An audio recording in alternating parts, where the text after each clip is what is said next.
શિવ મહાપણ ભગવાનને પ્રણામ કર્યા. શિવ મહાપણ ગ્રંથના પ્રારંભમાં બે મહાત્મય કથાઓ છે. આમ તો એ મહાત્મય કથાઓનો વિસ્તાર લગભગ કથાઓમાં મેં નથી કરતા, પણ સુંદર કથા છે, પ્રેરણા આપનારી કથા છે.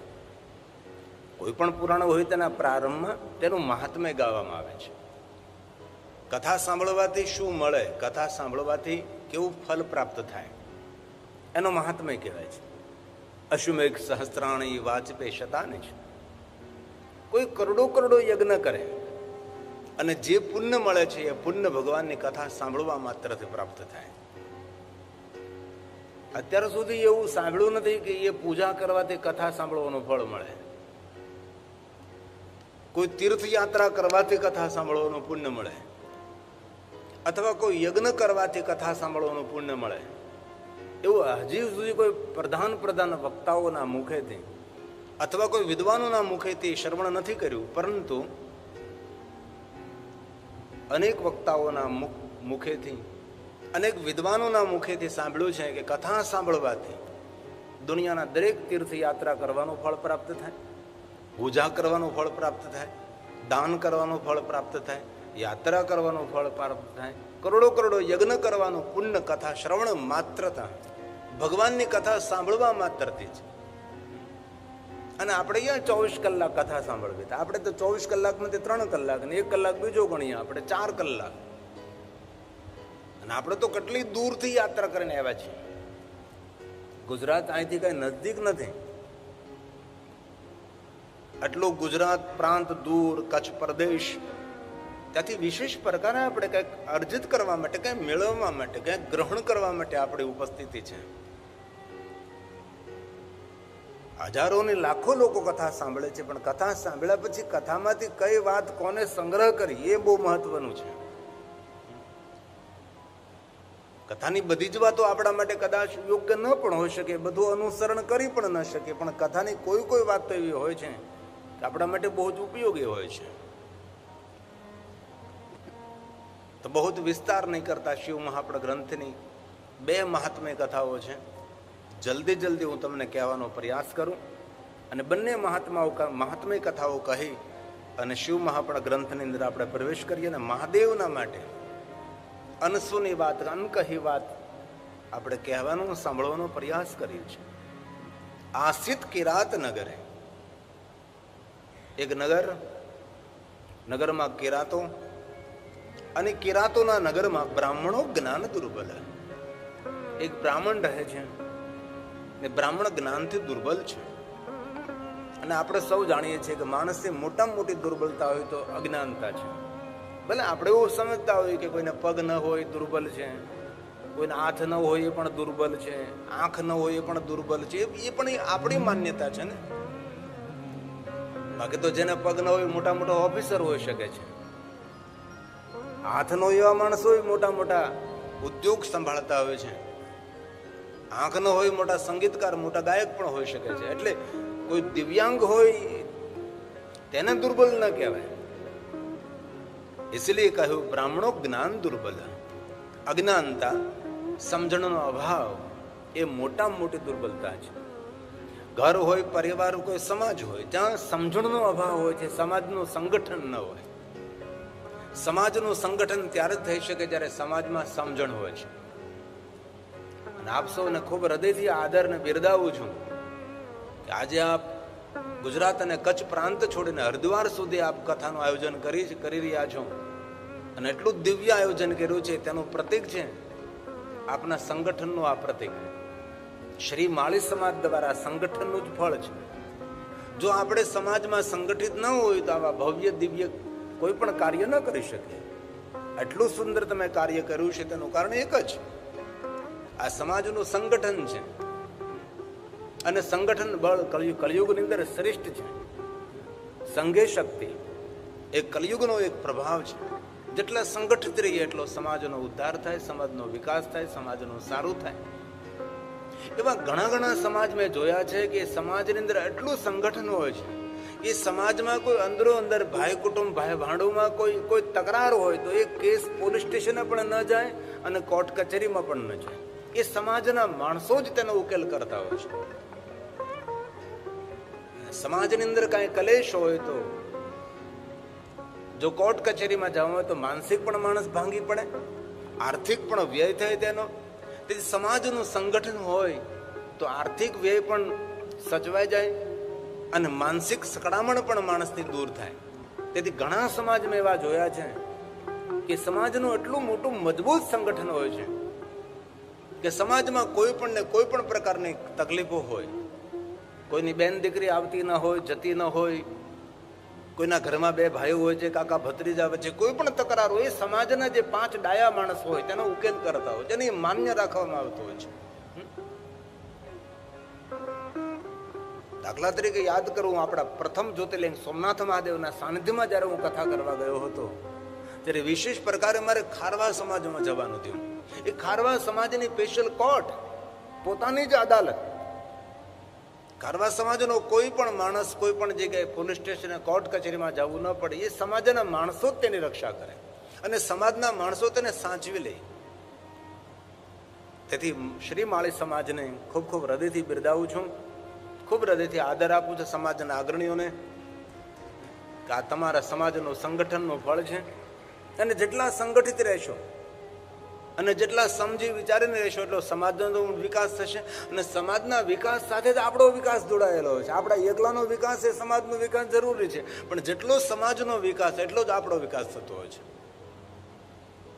તેથી શ્રી માળી સમાજના દરેક અગ્રણીઓને હૃદયથી નામી સૌના નામ તો મને ન આવડતા, પણ જેટલા નામ મારી પાસે છે એ સૌને ખૂબ હૃદયથી ધન્યવાદ આપું છું કે આપે સૌએ ભેગા મળી અને પવિત્ર ધરા હરિદ્વારની અંદર ગંગાના કિનારે ભગવાન મહાદેવની કથાનું આયોજન કર્યું છે.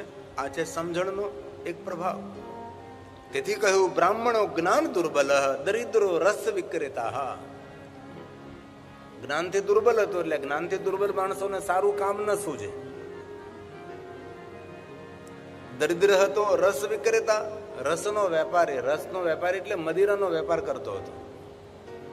દેવ ધર્મ પરામુખ, દેવ ધર્મથી વિમુખ માણસ હતો. આ તમારો જો ભણેલો ગણેલો ડાયો માણસ સારું કામ શોધે, ભલે પૈસા ઓછા મળે પણ કાર્ય તો એવું કરવું, કામ એવું કરવું કે સમાજમાં કોઈ પૂછે કે ભાઈ તમે શું કામ કરો છો, તો ગૌરવથી તમે કહી શકો ભાઈ હું વેપાર કરું છું, મારે ફેક્ટરી છે, હું ફલાણું કામ કરું છું. ગૌરવથી તમે કામની ઓળખાણ આપી શકો. પણ જેનામાં સમજણનો અભાવ છે, રાતોરાત જે ધનપતિ બનવાનો આગ્રહ રાખે છે, એ માણસો નબળું કામ સ્વીકારે છે, કારણ કે જ્ઞાનનો અભાવ છે તેનામાં. તો બ્રાહ્મણનું નામ હતું દેવરાજ. પોતાના વૃદ્ધ માતા પિતાની સાથે રહે છે, પણ ભગવાન મહર્ષિ વેદવ્યાસજીએ કહ્યું છે કે આ બ્રાહ્મણ દેવરાજ મદિરાનો વેપારી તો હતો, ધર્મથી વિમુખ જીવન જીવતો હતો, પોતે મદિરાપાન કરતો પણ હતો, આ ભક્ષનું ભક્ષણ કરતો હતો. અને વર્તમાન યુગમાં બીજું કાંઈ આપણાથી ન થઈ શકે, પણ આપણી જાતને આપણે સાચવી લઈએ ને તો આપણો પરિવાર સાચવાય જાય. આ દુનિયામાં આપણે જોયું છે એટલે આપણને દયા આવે છે. ભગવાનનું આપેલું કેટલું સુંદર શરીર, માણસે નહીં ખાવાનું ખાય, નહીં પીવાનું પી અને પોતાના જીવતરને કેટલું ખરાબ કરે છે. એમના પર આપણને દયા આવે કે આ માણસને પોતાના જીવન પ્રત્યેની ગંભીરતા નથી. બીજી બધી તો ગંભીરતાઓ આપણે ન રાખીએ, પણ કમસે કમ આપણા જીવન પ્રત્યે તો ગંભીરતા આપણે રાખવી જોઈએ કે નહીં. અને આપણે સૌ જાણીએ કે આ દુનિયામાં બધું જ આપણને મળશે, પણ આ સુંદર શરીર પાછું નહીં મળે. અને એકવાર આ શરીર ખરાબ થયા બાદ એ શરીરને રિપેર કરવું બહુ કઠિન છે. મોટર ગાડી કે ટુ વ્હીલ કે હોય તો રિપેર કરી નાખીએ, ચાલો ભાઈ, અને રિપેર ના થાય તેને ભંગારમાં આપી દે, ચાલો ભાઈ આપી જો ભંગારમાં. અને ભંગારમાં ન અપાય. નથી કહેતા ભંગાર માણસ છે એટલા માટે કહેતું હોય ને ભંગાર છે માણસ. કેવો માણસ? ભાઈ ભંગાર માણસ છે. શા માટે કહેવું છે? તેથી જીવન પ્રત્યેની જાગૃતિ, જીવન પ્રત્યેની સતર્કતા એ બહુ મહત્વની છે. સતર્ક રહેવું. આ વૃદ્ધ માતા પિતા પોતાના પુત્ર દેવરાજને સમજાવે છે કે દેવરાજ, આપણે જન્મથી બ્રાહ્મણ છીએ. લોકોને સાચું અને શ્રેષ્ઠ માર્ગદર્શન કરવું એ આપણું કર્તવ્ય છે, એ આપણો ધર્મ છે. દેવરાજ, તું જે માર્ગે જઈ રહ્યો છે એ માર્ગ દુઃખનો માર્ગ છે, એ પતનનો માર્ગ છે. કારણ કે વૃદ્ધ માતા પિતા મહાદેવના પરમ ભક્ત છે, બ્રાહ્મણ છે, એમના ઈષ્ટદેવ ભગવાન શિવ છે. પણ વિશેષતા કથાની એ છે કે આ વૃદ્ધ માતા પિતાએ કોઈ દિવસ પોતાના ભગવાન ઈષ્ટ મહાદેવને કોઈ દી ફરિયાદ ન કરી કે અમારો દીકરો શરાબી છે, જુહારી છે, નહીં ભક્ષણ કરવાનું ભક્ષણ કરે છે. પોતાની જાતને સમજાવી દીધી કે અમારા કોઈ નબળા કર્મોનું ફળ છે. ભગવાને આગળ કોઈ ફરિયાદ ન કરી કે ભગવાન તે અમને આવું દુઃખ શા માટે આપ્યું છે. કારણ કે આપણે સૌ જાણીએ છીએ જીવનમાં સુખ અને દુઃખ ઉભા થાય એ બધા જ એ આપણા કર્મોના ફળ હોય છે. ક્યારેક આટલું સુખ મળતું હોય છે આપણને એમ થાય કે ઓહો, ધરતી પર આપણા માટે સ્વર્ગ ઉતરી ગયું છે. અને ક્યારેક એવું દુઃખ આપણને પડતું હોય છે કે આપણને એમ થાય ઓહો, આ જીવતા જ નરકનો અનુભવ કરી રહ્યા છે. આ કે સુખ દુઃખના એ ફળ છે. તેથી આ બ્રાહ્મણ ને બ્રાહ્મણી ભગવાન શિવને ક્યારે ફરિયાદ ન કરી. ભગવાન મહાદેવના ભજનમાં રત રહે છે. જે જીવનમાં પ્રાપ્ત થયું તેને સ્વીકારી લીધું છે. પણ ઊંડે ઊંડે હૃદયમાં પુત્રની ચિંતા રહે છે. વારંવાર સમજાવવાનો પ્રયાસ પણ કરે છે, પણ દેવરાજ માનવા માટે તૈયાર જ નથી. એકવાર જીવનમાં દુર્જનતા પ્રવેશ કરે ને, એ દુર્જનતાને દૂર કરવા માટે તો જીવતર પણ ઓછું પડે. એક દુર્ગુણને પ્રવેશ કર્યો, બીજો દુર્ગુણ તેની સાથે જોડાયેલો જ હોય છે. અંતે બન્યું એવું, પુત્રની ચિંતામાં અવૃદ્ધ માતા પિતાના મૃત્યુ થાય છે. દેવરાજને થોડું પણ દુઃખ ન થયું, કારણ કે દુર્જન માણસ છે, જુગાર ખેલનારો માણસ છે, મદિરા પાન કરનારો છે, અનિત્યના કાર્યો કરનારો છે. પ્રસન્ન થયો, રાજી થયો, સારું થયું, માતા પિતા ગયા. હવે મને કોઈ કહેનાર નહીં, રોકનાર નહીં, ટોકનાર નહીં, ખુલ્લું મેદાન મળ્યું છે. હવે તો મોટી મોટી ચોરી કરવા લાગ્યો છે, લૂંટ કરવા લાગ્યો છે, બનાવટ કરવા લાગ્યો, ધન એકત્ર કરવા લાગ્યો છે. તેની સાથે તેના જેવા મિત્રો તેની સાથે જોડાણા છે. અગર જેવા સાથે તેવા મળી જ જાય છે. દુર્જન ને દુર્જન મળી જ જાય. ભગવાન મહર્ષિ વેદવ્યાસ જે તો એટલું વર્ણન કર્યું છે કે વર્ણન આપને સમક્ષ કરવું એ શબ્દ મર્યાદાનો ભંગ થાય. એવા પાપ કર્મો, એવા દૂષિત કર્મો કરવા લાગ્યો છે જેનું આપણે વર્ણન ન કરી શકીએ. જેટલા કહી શકાય ને કરી શકાય એટલા કુકર્મો, પાપ કર્મો દેવરાજ કરે છે. પણ આ દુનિયામાં બધું જ બાંધી શકાય, પણ સમય ને બાંધી શકાતો નથી. ધીમે ધીમે સમય જતો રહ્યો દેવરાજનો. યુવાની પૂર્ણ થઈ, અને યુવાનીનો પૂર્ણ વિરામ ક્યારે આવે તેને આપણને ખબર નથી રહેતી. વૃદ્ધ અવસ્થા ક્યારે પ્રવેશ કરે છે અને વૃદ્ધ અવસ્થાના દ્વારે ક્યારે આવીને ઉભા રહી જાય છે તેને આપણને ખબર નથી રહેતી. દેવરાજનું શરીર જર્જરિત થવા લાગ્યું છે. હવે તો ચોરી પણ નથી કરી શકતો, લૂંટ પણ નથી કરી શકતો, અને દેવરાજ પોતાની વૃદ્ધ અવસ્થામાં દુઃખી થવા લાગ્યો છે. દુઃખનું કારણ કયું હતું? તેની યુવાની. કારણ કયું? તો યુવાનીમાં તેને સાવધાની ન રાખી, સતર્ક ન રહ્યો, જાગૃત ન રહ્યો. અને દુનિયામાં અનેક માણસોની કથા આપણે જોઈ છે, અને અનેક માણસોને જોયા છે કે જેને જેને પોતાના યુવાની ખોઈ નાખી છે તે તેના ગડપણમાં બહુ દુઃખી થાય છે.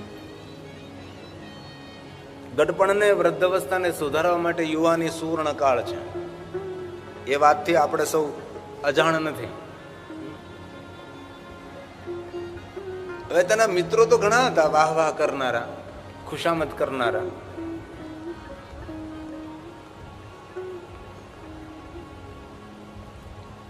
પણ એ બધા દેવરાજની સ્થિતિ જોઈને એ દેવરાજને છોડી છોડીને જવા લાગ્યા છે. અને એ વાતથી આપણે શું અજાણ નથી કે આપણા સારા દિવસો, ઉજળા દિવસો ત્યારે દૂરના સગા આપણી નજદીક હોય છે, પણ જ્યારે નબળા દિવસો આવે ત્યારે નજદીકના સગા પણ દૂર જતા રહે છે. એ સત્ય છે. અને આ વાતનો સૌને અનુભવ છે. જ્યારે આપણી પાસે પૈસા નહીં હતા, આપણું સન્માન નહીં હતું, માન નહીં હતું, કેટલા માણસો આપણા સંબંધી હતા. આજે તમારી પાસે માન છે, સન્માન છે, ધન સંપત્તિ છે, તો દૂરનો હોગો એવું કહેતો હશે ને કે અમારા નજીકના સગા છે. પણ જે નબળા દિવસો ત્યારે નજીકનો સગો પણ એમ કે અમારે વ્યવહાર નથી, અમારે દૂરના સગા થાય છે. આપણા જીવનની ગાથા છે. અને આ વાતથી આપણે સૌ અનુભવી છે. દેવરાજના જીવનમાં એ જ ઘટના બની છે. તેની સાથે રહેનારા, રોજ માટે વાહવાહ કરનારા, દેવરાજની પ્રશંસા અને ખુશામત કરનારા લોકો બધા દેવરાજથી દૂર થવા લાગ્યા છે. આ માણસ એકલો પડી ગયો, ગામમાં ભટકવા લાગ્યો છે.